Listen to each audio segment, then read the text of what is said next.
What's up guys, it's Drac and it's a pleasure to reveal the latest and greatest in community designed, hobbyist grade blasters with gimmicks and twists. This thing has been a long time coming. I first reviewed this prototype for this thing at Ragnaroktoberfest. I think the last time we had Rag was in 2019. Gosh, it feels like so long ago, but this is the Shellington Blasters lever action Schwat gun. I don't know if it has a specific names, but it is a collaboration between Mr. Heathpants and Shellington Blasters, and what a collaboration it is. It's one of the finest collaborative teams out there in terms of getting something that's functionally going to perform the way that you want it to, and also aesthetically give you the role play elements that you need. For some reason, they sent me this like long gun sleeve with it, and I'm very grateful because I used it to store all of the additional shells. So we'll talk about the instructions first, which is how I know that Heathpants had to be involved in this, because both Heathpants and his sister Brianna are very talented webcomic artists. And so the instructions for this are superior to any other instructions in the hobby or outside of it. So you've got, do not grab handle alone while lever is forward. That makes sense. Don't point it, you'll shoot your eye out, kid. To load, do this click thing. Then slide the shells in until they click. And then I think cycling is, so effectively we've created a Winchester mare's leg kind of rifle style thing. So all the fun of a sling fire with shell ejecting, round firing, cycling action, like it's way cooler. So this is a Wild Wild West blaster if ever there was, and it's serious. I mean, like it is large. Like I am not a short nerfer by any means. Shouldered, this has a very real steel profile. I mean, that is the thumbnail right there. That is awesome. So we've got a huge tube, definitely inducing some amount of barrel drag there. You can look down it. This is almost a two-part construction. If you build your own, I'm sure that it's a very dynamic and exciting build. In the spirit of full disclosure, this one was sent to me for the purposes of this review and assembled. There were a couple of hiccups, and then these guys took care of it, expedited the repaired part to me. Very, very top shelf customer service. I expect that they would treat anyone with the same level of decency. So you've got Shellington Blasters on this side. Over here it says Mr. Heathpants Arms Company. You have a full custom metal, then printed capped, then wrapped priming bar. And so this contains a very unique feature where if you look, when primed, the trigger is actually isolated from the rest of the mechanisms and sits in the sling thing, and then you've got where it connects to the mechanism inside. And just of note here, I mean, this is a serious piece of metal. It feels like steel, not aluminum. And then it's been wrapped in tape, and it's got a bunch of plastic parts bolted to it to make it far, far, far more comfortable. Now, page 1 says specifically, when primed, don't grip like this. And that's obvious because if you were to close it on your hand in some way, it would be incredibly painful. Definitely designed more for right-hand operation in mind. You've got this saddle in the back that'll hold your shells. So, you know, you're on the frontier and you pull this out and you slide it home. I got to make sure I actually, because it's trying to engage the mechanism, because I'm trying to role play for you guys. And I really need to be taking it far more seriously. So I guess I just chambered that one, actually. I could see the mechanism, pulled it up and put it in there. And so we'll just fire. Plenty of pop, and then you kind of have to be, it's sort of an oxymoron, because normally people want to baby their 3D printed blasters, but for this mechanism to cycle properly, you really have to kind of manhandle it a little bit. So I'm going to go ahead and I'm going to prime it, and that should eject the shell out towards the camera. Let's see. And there we go. That's an awesome effect. So the shell now empty. Now's a good time to point out these have Worker Gen 3s in there. That's their dart of choice, their half-length sling.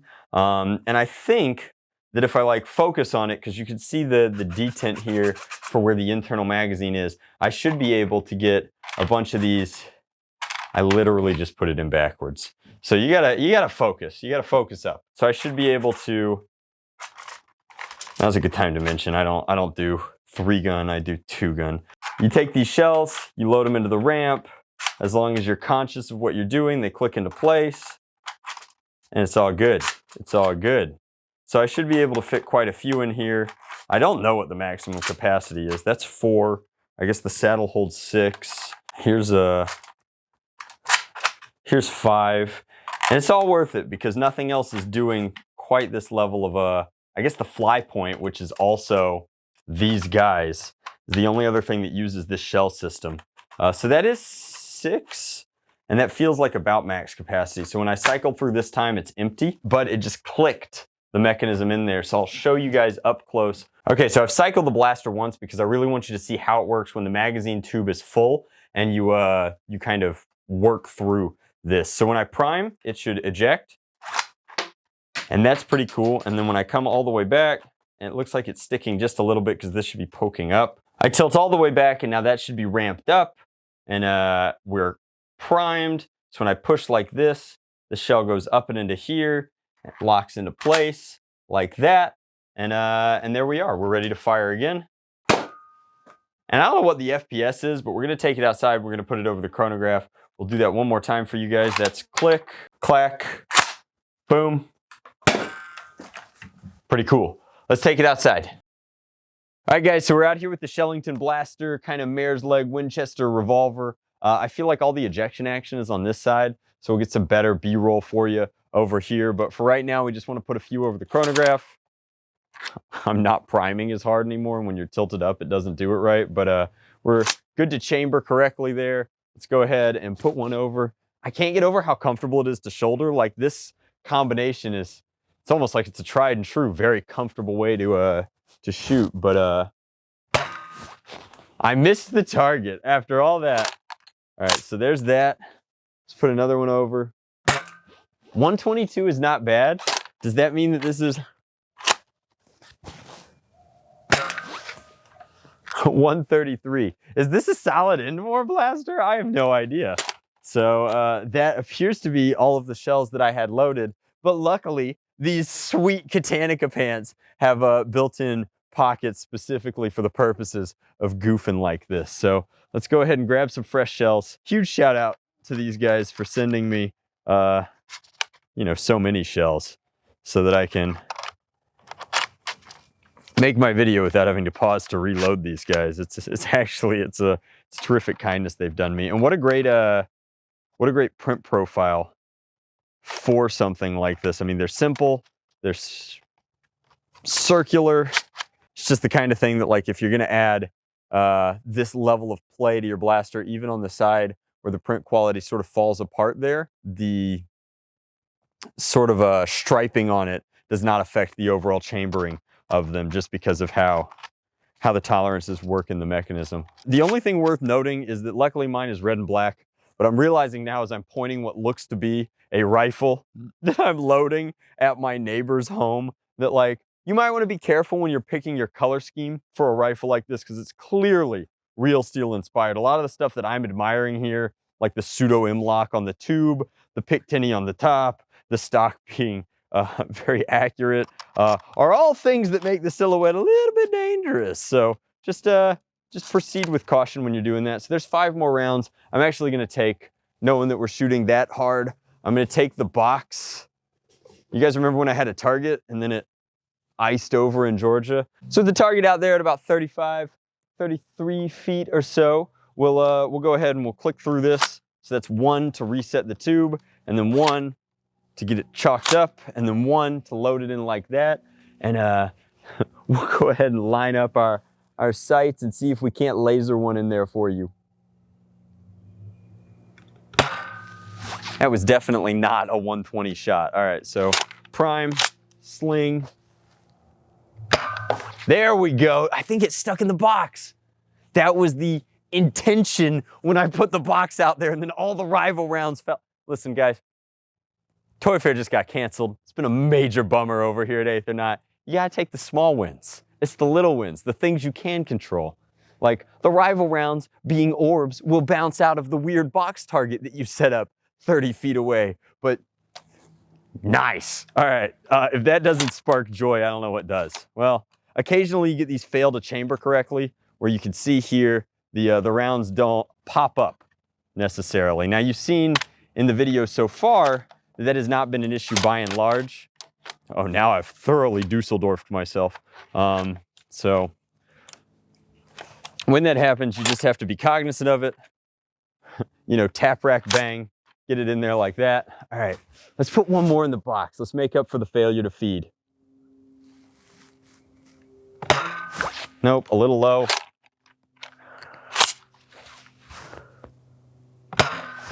Ah, I clipped the side of it. So ultimately, like, is it kind of, woo! Is it kind of a roleplay blaster? Absolutely. Do you feel like Zoe from Firefly using it? Also, yes. And it's cool. It's cool. You're not buying a blaster this expensive and this complicated because you want the overall highest performance on the competitive field. That's not what this is delivering. You're using a Talon Claw or something with flywheels, probably dual staged these days. Like, this is for, you know, the HVZ player, the LARP guy, or the cowboy at your local Nerf org who just really wants to like capture that kind of spirit. And the shell ejecting action and the way that it loads, it's actually very comfortable to chamber a single. You can just do that, and at any point you can top off your tube that way, chambering one at a time. I'm not sure if they seat quite properly doing that, so maybe don't. But like, is that what's happening with my? Yeah, I think that's actually part of it. Is that you wanna go through the tube or at least through the ramp every time, and then you get this kind of lock where this piece here locks onto that little that lip on the casing, I suppose, so that you get. All right, that's where we're definitely going to end it. We're going to stop plinking because that was a dead-on perfect shot. It's a lot of fun. I mean, you already kind of know who the target audience for this is, right? Like, if you're the guy that wants to have one of these side saddled on your nerfing adventure, then this is super cool. And there's nothing else quite like it. Nothing else is doing shell ejecting like Flypoint, and then nothing else is doing sling fire reenactments like Heath Pants. So the collaboration is truly, truly strong. And it's really just one of the greatest things about this hobby. I love watching independent designers thrive, but in a world where a lot of people want to favor competition over collaboration, watching two very talented, two very smart dudes make something really, really cool is just incredibly satisfying as a creator in the space. It's almost as incredibly satisfying as laser beaming rounds into the box that you threw out and bounced all your rival rounds out of. So thank you guys very much for watching. If you want more information on this blaster, I think it is oh so sweet. All you got to do is check out the links in the description box down below. Much love, blast on, Drac out. Flying chicken.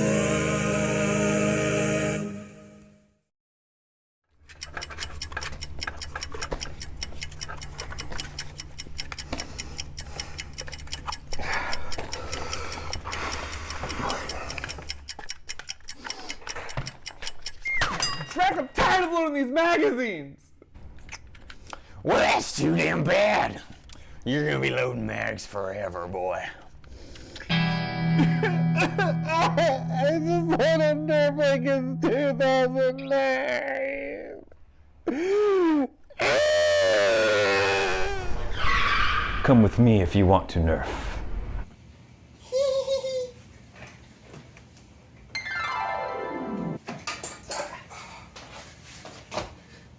But you can't, boy! Someone's gotta load these mags! Yeah!